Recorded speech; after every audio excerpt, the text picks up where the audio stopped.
네, 월요일 경제 읽기 경제 돋보기죠. 김방희 생활경제연구소장과 함께합니다.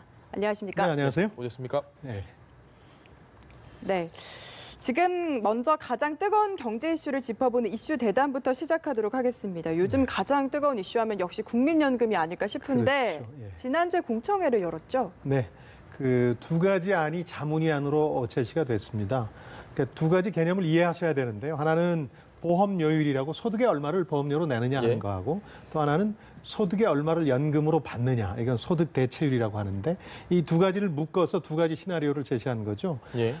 우선 가안이라고 불리는 첫 번째 안은 현행의 45% 소득 대체율을 그대로 유지하는 겁니다. 대신에 당장 내년부터 9%의 보험료율을 2%포인트 올려서 11%로 올리는 거고요. 또 하나 나안이라고 불리는 두 번째 안 같은 경우에는 예. 소득 대체율을 현재 계획대로 2028년까지 45%에서 40%로 내려서 그야말로 덜 받는 거죠. 대신에 보험료율은 현재 9%를 2029년까지 단계적으로 예. 13.5%까지 인상하는 안을 담고 있습니다. 둘 다 더 많이 내는데요. 나안 같은 경우에는 덜 받는 옵션까지 포함을 시킨 거죠. 굳이 분류를 하자면 가안은 그나마 대통령 공약에 가까운 안, 예. 그리고 나안은 그나마 후세 부담을 덜 주는 안, 이렇게 보시면 되겠습니다. 말씀하신 대로 이 처음 거론된 개편안 언론 보도 나오고 그렇죠. 어마어마하게 정말 반대 여론이 많았는데 9%에서 지금 11%로 올리는 거 아니면 9%에서 13.5% 올리는 거 둘 다 돈 많이 내는 거라는 거를 국민들이 딱 받아들였을 때는 일단 화부터 날 것 같은데요. 어떻게 보세요? 그래서 대통령 질책까지 사실 있었는데 이 언론에 유출됐던 안과 큰 차이는 없어요. 그러다 보니까 국민들도 의아해하는데 그만큼 국민연금에는 묘수가 없다는 뜻입니다. 다만 그 공청회 전 언론에 유출됐던 것과 약간의 차이가 있는 대목이 있는데 그 비판적인 여론 가운데서 가장 나빴던 게 연금 수령 연령을 68세로 올리는 거였어요. 그 소득 공백이 워낙 길어지니까 이거 어떡하란 얘기냐 이런 건데 이 안이 이번 나안에서 약간 그 부수적이자 보조적인 안으로 등장했습니다. 이걸 무조건 하겠다는 건 아니고 나안에서 이제 단계적으로 2043년까지 예. 67세, 68세도 아니고 이렇게 하겠다는 거니까 당초 안에서는 많이 후퇴한 셈이라고 할 수 있겠습니다. 그게 유일한 차이입니다. 네, 알겠습니다. 그래서 앞에서 정리를 해주신 게 가안은 대통령 공약에 가까운 안, 그리고 나안은 후세 부담을 그나마 줄이는 안이라고 하셨는데 네. 그럼 이게 장점인 것 같고요. 단점은 어떤 게 있습니까? 그러니까 지금 보험료율을 대폭 인상하는 게 워낙 정치적으로 부담스러우니까 네. 이걸 늦추려면 사실 소득 대체율을 낮추는 방법밖에 없거든요. 무슨 얘기냐면 더 내는 걸 안 하려면 덜 받는 수밖에 없거든요. 그리고 그간 지난 두 번에 걸쳐서 그렇게 해왔고요.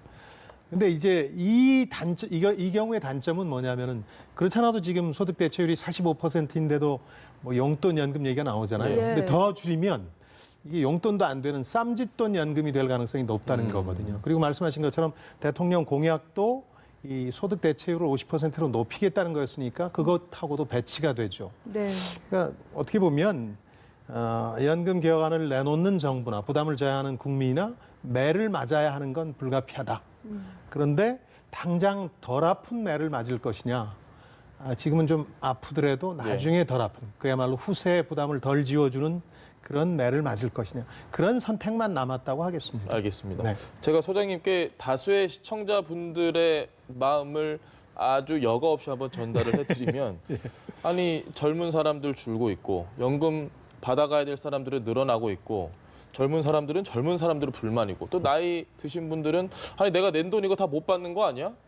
젊은 그렇죠. 사람들은 내가 낼 돈만큼 나중에 못 받을 것 같은데 국민연금 없어지면 어떡해? 불만이 이래저래 뭐 꽉 차 있습니다 지금. 네, 그 부분에 대해서는 이 점은 분명히 해야 될 것 같습니다. 예를 예. 들어서 낸 돈 못 받느냐? 그렇지는 않을 겁니다. 왜냐하면 우리나라에만 있는 게 아니라 이런 공적연금이라는 게 선진국의 경우에 대부분 노후 대책으로 가지고 있는 거니까요. 네. 예. 그 경우를 보더라도 적립된 돈이 고갈되면 결국 실질적으로 국가가 지급하는 겁니다. 다만 이번에 그걸 이제 명문화할 것이냐 말 것이냐에 대해서 예. 자문위에서는 명문화하지 말자 이렇게 조언을 했어요. 그 이유는 실익이 없다는 표현을 썼는데 무슨 얘기냐면은 어차피 잘못되면 정부가 좀 실질적으로 지급하는 건데 되는데. 이걸 명문화하는 게 무슨 의미가 있겠느냐. 그러나 이제 불안감을 해소한다는 차원, 또 이제 제도를 수용하게 만든다는 차원에서 아마 정부안을 만들 때는 이 명문화 부분이 제론되지 않을까. 이제 저는 그렇게 추정하고 있습니다. 알겠습니다. 어쨌든 정부도 안을 계속 내놓고 고심하고 있는 건 알겠는데 네, 여론, 국민들의 불만 진짜 사라지지가 않고 있거든요. 그렇죠. 네. 어떻게 생각하십니까? 그 중에 이제 아마 젊은 분들 같은 경우에는 이게 이제 선택 사항이 아니잖아요. 의무 가입이잖아요. 소득에서 일정액을 그냥 떼가는 거니까 이걸 의무 가입을 좀 폐지해 달라는 청원이 많아요. 청원란에 가보면. 근데 그 마음은 이해가 되죠. 그렇게 오래된 미래에 대해서 걱정할 수 없을 만큼 지금이 다급하다는 뜻이겠죠. 그런데 하나 이제 말씀드리고 싶은 건 이렇게 조금 멀리 있는 문제를 뒷전으로 자꾸 미루다 보면 선택 사항이 되다 보면 결국 노후 대책을 전혀 못하게 될 가능성도 있거든요. 국민연금이라는 게 노후 대책의 전부도 아니고 가장 기초적인 대책이거든요. 예. 그렇게 돼서 만약 미래가 불안정해지면 한 세대가 잘못될 수 있고 또 한 사회가 굉장히 불안정해질 수 있기 때문에 의무 가입제 폐지는 당장 감성적으로 와닿긴 합니다만은 우리가 선택할 수 있는 문제는 아닐 거라고 생각합니다. 알겠습니다. 네. 국민연금을 손질하는 문제만 나오면 여론이 정말 민감하게 반응을 하기 때문에 이 네. 이야기는 나오면 항상 정부는 아주 부담일 것 같습니다. 이 문제를 도대체 어떻게 해결을 해야 될까 고민입니다. 다만 이번 일을 통해서 정부도 하나 배워야 될 게 있다고 생각하는데요. 그 보험료율 인상 여론을 좀 조성하기 위해서 일종의 언론 플레이를 하다가 자문위안이 정부 안으로 잘못 알려져서 분노가 더 커진 거 아니겠습니까? 네. 그리고 부정적인 얘기를 할 때는 그만큼 조심스럽게 해야 됩니다. 그래서 더 진솔하게 상황을 알리고 사회적 합의 과정을 만들어내기 위해서 노력해야지 여기서 뭔가 꼼수를 부리다 보면 국민들이 더 화가 나거든요. 이런 부분도 말씀드리고 싶고 지금 정부안이 이제 나와서 9월에 대통령 제가가 이루어지게 되고 10월 네. 중에 국회 논의를 할 텐데요. 개인적으로 묘수는 없다고 생각합니다. 다만 그 후세의 부담을 좀 덜 주는 안 정도를 도모하되 젊은 세대들이 가지는 불안감이 워낙 커져 있기 때문에 네. 국가 지급을 좀 명시하는 건 어떨까? 그런 옵션도 한번 고려하는 게 어떨까? 그런 생각을 정공법으로 해봅니다. 가긴 가야 되겠네요. 그렇습니다. 예. 알겠습니다. 네, 국민연금 여기까지 정리해 보겠고요. 다음은 한 주 빠른 경제 뉴스 이번 주 미리 읽기 살펴보도록 하겠습니다. 첫 번째 미리 읽기는요. 경제팀 고용 참사 벌어져야 내분 잡힐까?라고 질문을 해주셨는데 고용 쇼크라는 말이 등장한 지 얼마 안 된 것 같은데 고용 참사라는 말이 이제 나왔더라고요. 고용 쇼크라는 말로도 충분치가 않은 거죠. 네. 그러니까 지난 5월에 신규 취업자 수가 지난해 같은 기간에 비해서 7만 명 늘었는데 이게 고용 쇼크라고 표현했거든요. 보통 한 20만 명 늘어야 일자리 상황이 괜찮다, 경기가 살아난다 이렇게 할 텐데 7만 명이니까 적다고 그랬는데 네. 지난달 같은 경우는 뭐 5천 명 증가하는데 그쳤기 때문에 고용 쇼크라는 말 자체가 좀 무색합니다. 무색하다. 그래서 고용 참사라는 표현을 썼는데요.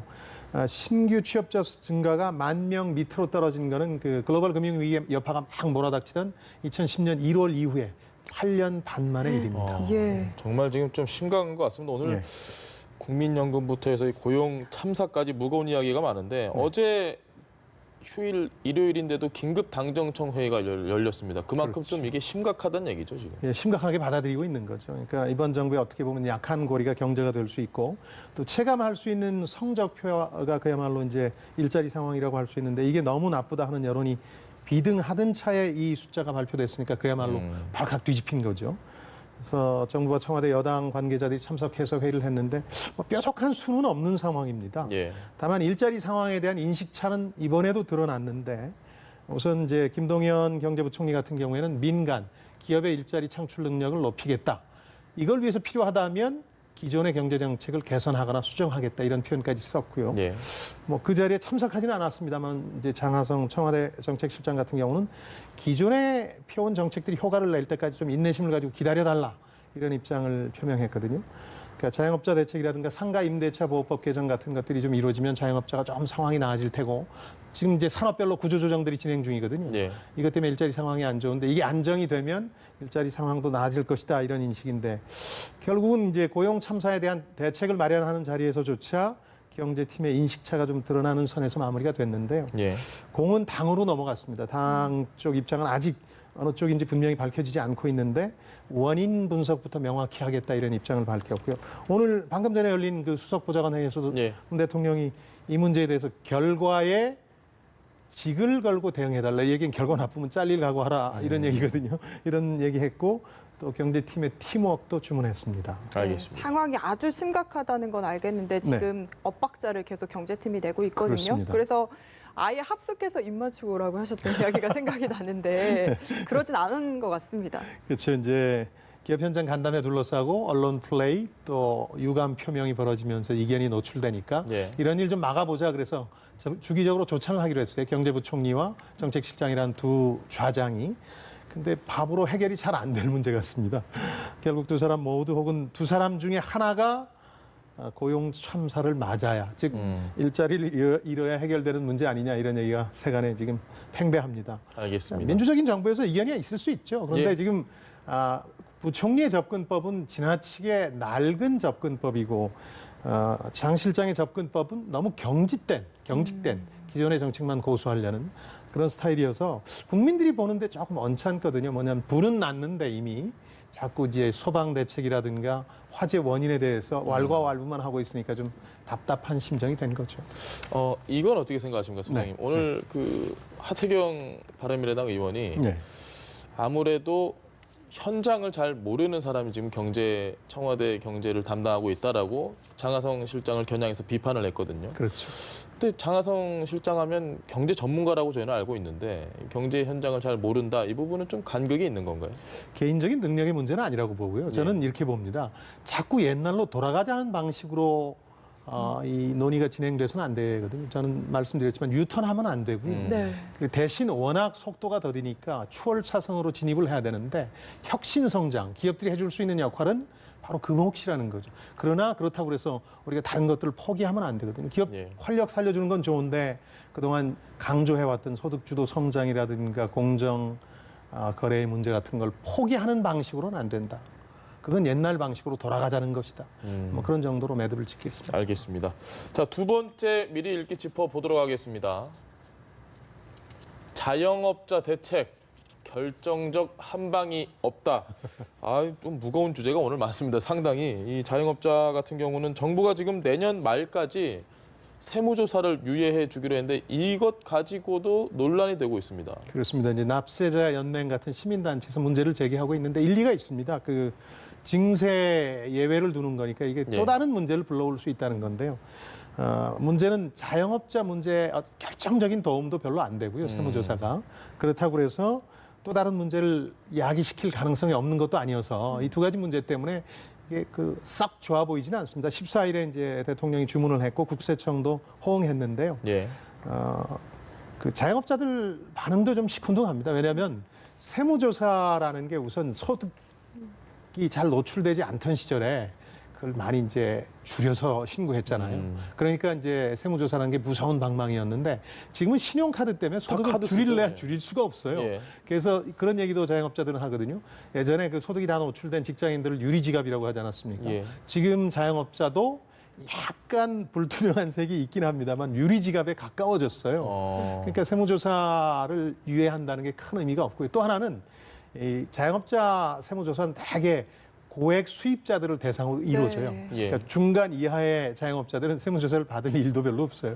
그러니까 이걸 유예해 준다는 말이 가지는 게 굉장한 선심 같지만 사실 피부에 와닿지는 않는다는 거죠. 그러니까 실질적으로 좀 어려운 자영업자분들에게는 아예 도움이 안 된다고 의미가 없다는 거죠. 되는 거네요. 그런 반응들이 있습니다. 어쨌든 지금까지 자영업자를 위한 뭔가 대책들은 결정적인 한방이 없다고 하셨는데 이번 주에 또 발표를 하죠. 주초에 발표를 하죠. 이번에는 이제 사실 그간 거론된 모든 방안을 다 수집해서 현실 가능한 것들을 다 발표할 예정입니다. 범정부적으로 이 대책에 참여하고 있는데요. 뭐 기획재정부, 공정거래위, 금융위, 중소벤처기업부, 국세청 등이 다 참여합니다. 그간 요구한 것들 가운데서 상가 임대차 보호 대상을 좀 확대해달라는 게 있었어요. 5년을 10년으로 해달라는 것도 있었지만 이 보증금하고 월세로 된 걸 보증금으로 환산하는데 이게 지금 서울시 같은 경우는 6억 천인데 웬만한 상가가 보호 대상이 아니에요. 그러다 보니까 그걸 좀 높여서 상가 보호 대상을 확대하는 거 그런 문제도 있고 또 그간 얘기가 많이 됐던 편의점 근접 출점 제한이 있잖아요. 동종 브랜드는 250m인데 이종 브랜드는 이게 없다 보니까 바로 옆에 붙어 있어요. 브랜드만 다른 편의점. 이걸 이제 80m 정도로 이건 법으로 안 되니까 자율 규제, 자기 편의점 업계에서 자율적으로 하겠다 하는 약속을 하는 거라든지 또 그동안 얘기 나왔던 신용카드 수수료 2.5%를 0%대로 어떻게 낮출 거냐 하는 부분도 포함될 것 같고요. 뭐 임대료 인하, 일자리 안정자금 확보, 근로장려금 확대 같은 것들도 검토될 모양인데 자영업자나 소상공인 입장에서는 뭐가 마뜩치가 않아요. 차는 참 많은데 손이 정작 가는 게 별로 없어요. 이분들이 요구하는 게 한 두서너 가지가 있는데 그중에 가장 핵심적인 것 중에 하나는 5인 이하 자영업자들 같은 경우 편의점이 대표적이긴 한데요. 이런 경우는 최저임금을 차등 적용할 수 있게 해달라. 근데 이건 정부 입장에선 최저임금에 예외를 두는 거니까 안 되겠다 이런 거고요. 또 하나는 이제 담배 매출이 편의점에 상당히 많습니다. 담배 매출에서 세금 올라간 부분으로 담배값 뛴 거는 이건 매출도 아닌데 매출로 잡혀서 신용카드 수수료가 나가는 거니까 이걸 매출에서 제외해달라 이런 요구도 하고 있는데 이게 다른 품목과의 형평성 문제가 있어서 정부에선 허용해주기도 애매하거든요. 그러다 보니까 정작 소상공인과 자영업자들이 원하는 건 대부분 못 들어주고 그간 거론되어 온 것들만 종합해서 패키지로 내놓을 가능성이 있어서 뭐 이래저래 아까 그 앵커께서도 말씀하셨지만 자영업자 불만의 계절은 조금 더 갈 것 같습니다. 알겠습니다. 네, 어쨌든 처음부터 끝까지 좀 답답한 현안들 함께 짚어봤습니다. 죄송합니다. 네. 지금까지 경제일기 김방희 생활경제연구소장과 함께했습니다. 잘 들었습니다. 네, 안녕히 계십시오.